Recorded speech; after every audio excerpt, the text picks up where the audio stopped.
আমাদের মায়েরা ও বন্ধুরা আমার মা বোনেরা কথাগুলো মনোযোগ দিয়ে শুনবেন। আজকে দুনিয়ার লোভে পড়ে দুনিয়ার রং তামাশার মধ্যে পড়ে আল্লাহকে ভুলে গেছি।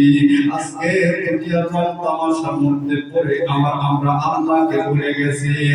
অথচ টাকা দেখেন না আপনার মতো কত মা আপনার চোখের সামনে লাশ হয়ে খাটনিতে চলে কবরস্থানে চলে গেছে।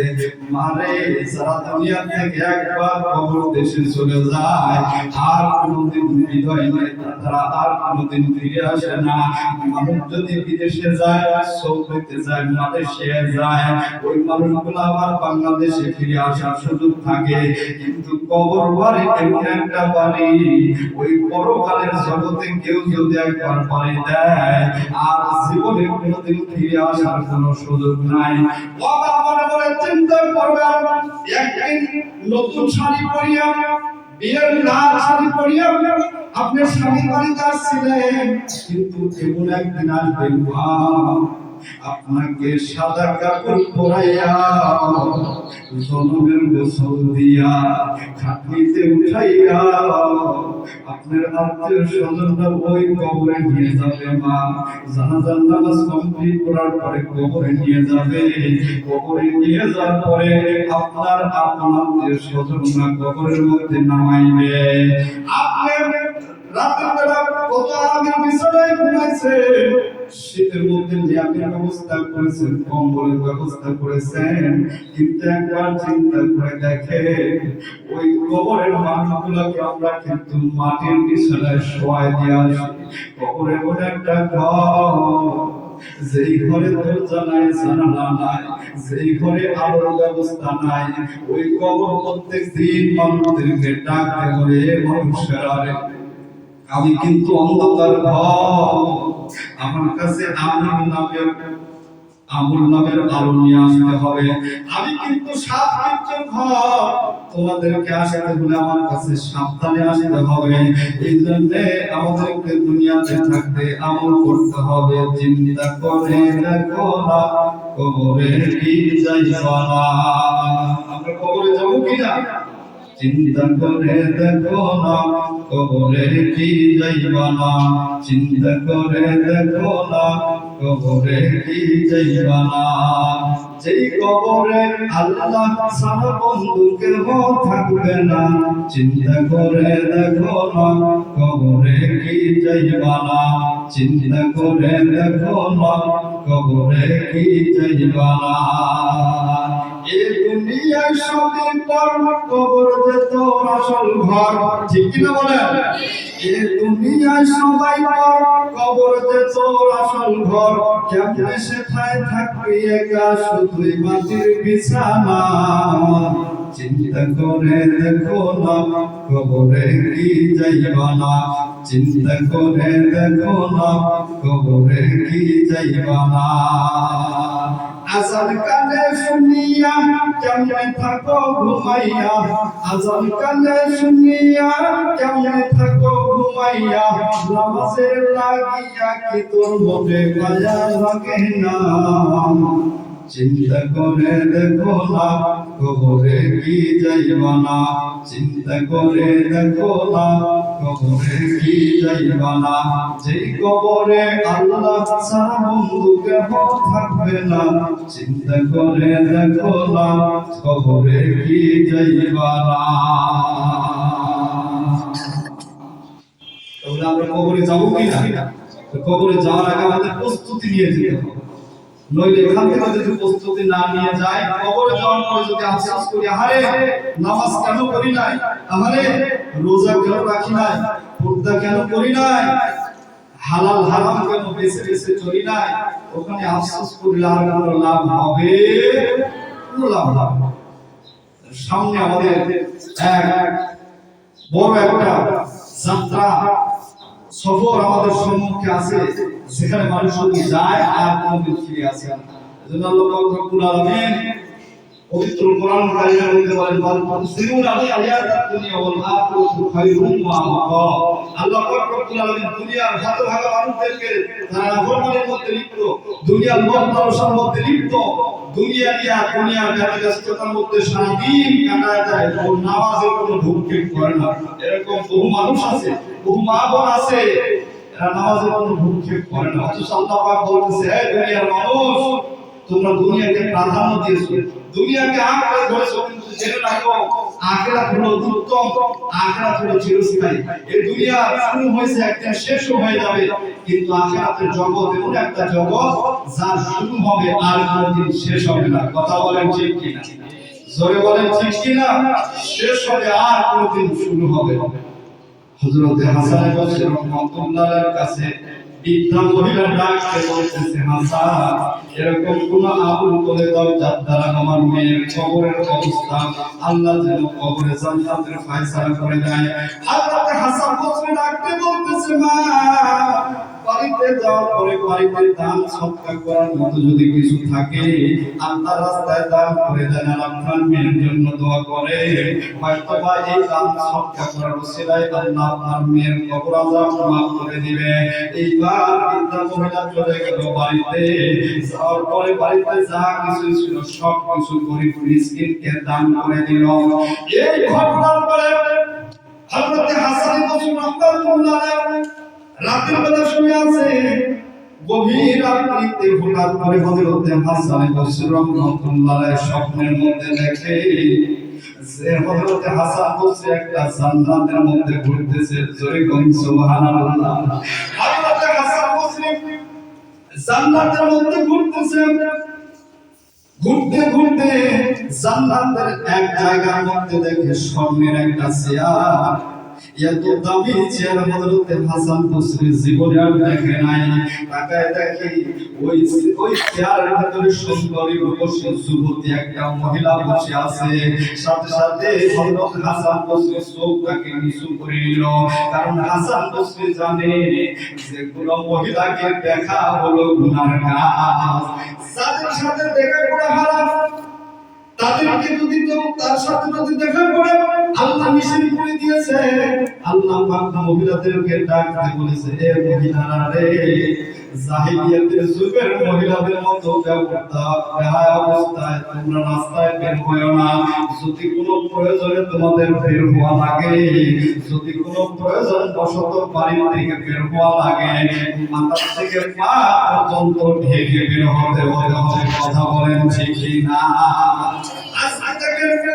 পরিবারের মধ্যে শান্তি নাই, স্বামী স্ত্রীর মধ্যে মিল মহব্বত নাই, আজকে সন্তান বাবার কথা শুনে না, যুবতী মেয়ে কিন্তু বাবার কথা শুনে না, যুবতী মেয়ে কিন্তু বাবার অভাব। একটাই কারণ হলো পরিবারের মধ্যে ব্যাপারটা নাফরমানি ঢুকে গেছে।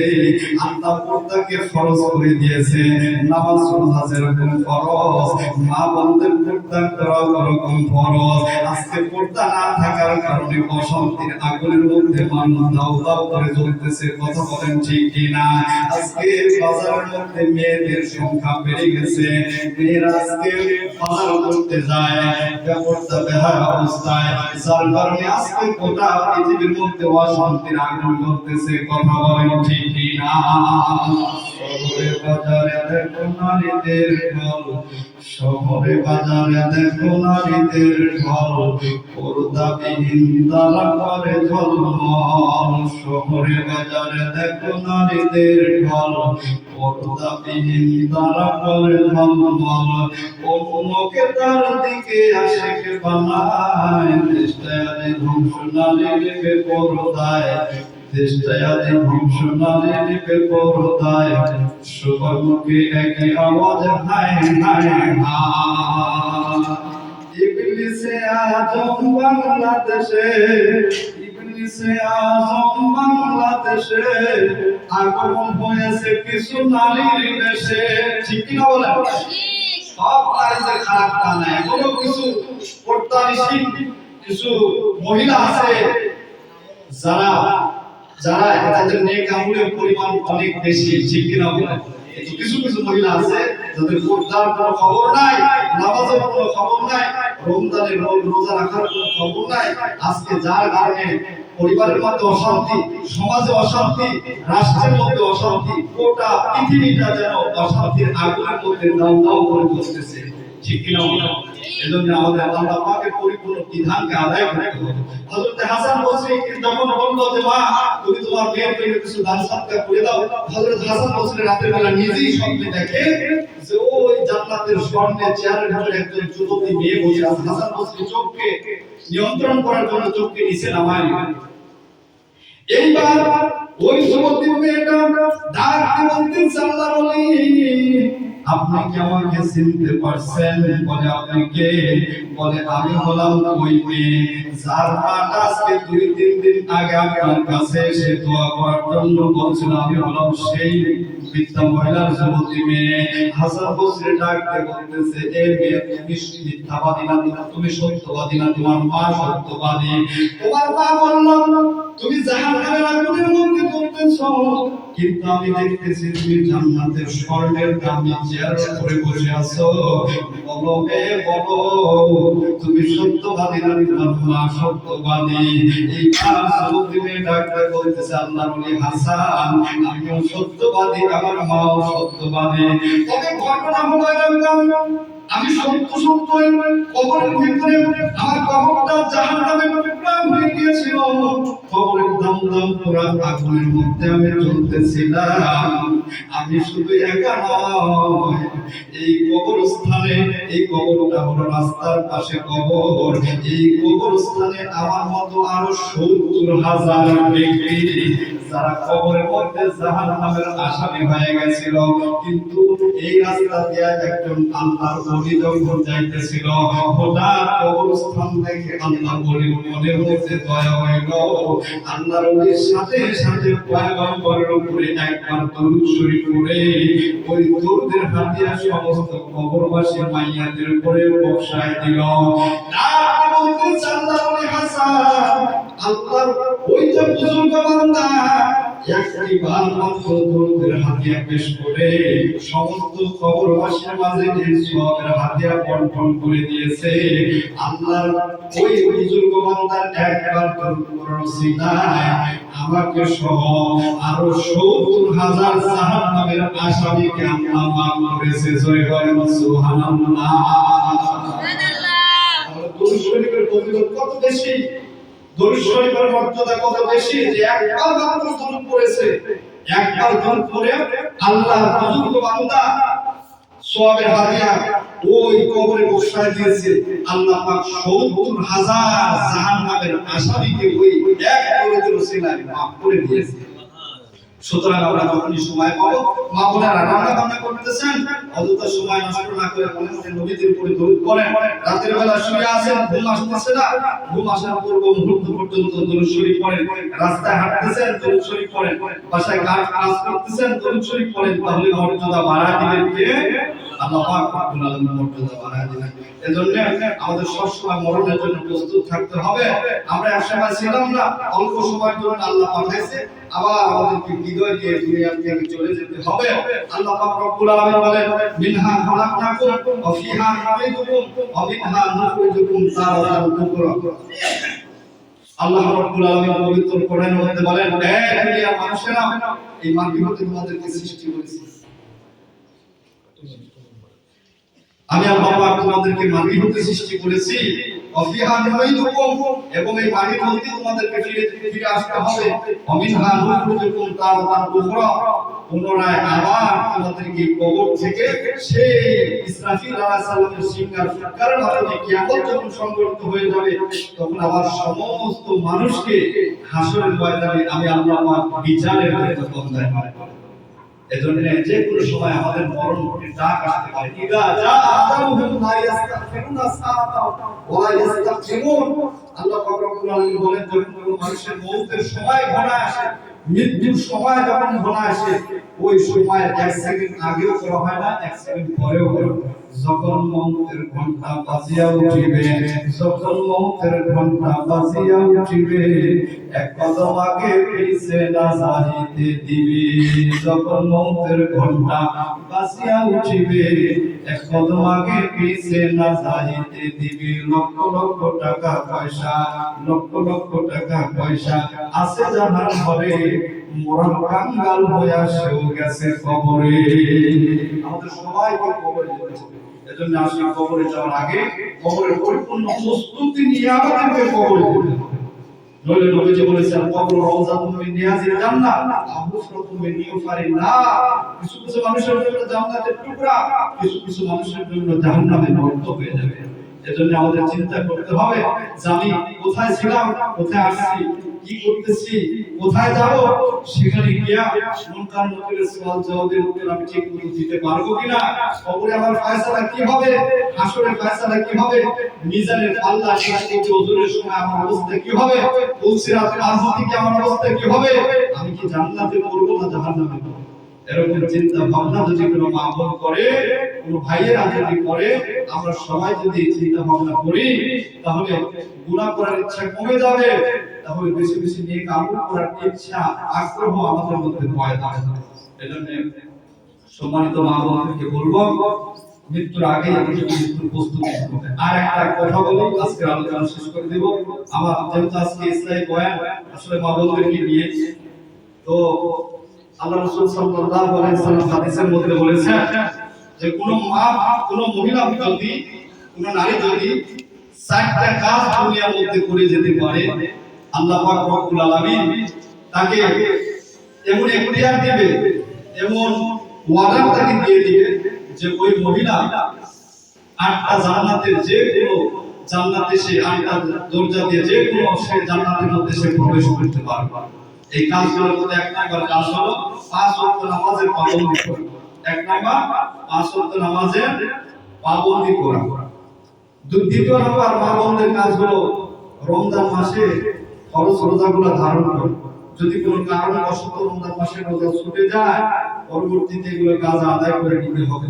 যদি ওযরবশত, কারণবশত, অপারগতার বশত যদি যে কয়টা রোজা নষ্ট হয়, পরবর্তীতে উঠায় নিতে ইচ্ছাকৃতভাবে একটা রোজাও নষ্ট করা যাবে না। তাহলে এক নম্বর কাজ হলো 5 ওয়াক্ত নামাজ গুরুত্ব সহকারে আদায় করতে হবে।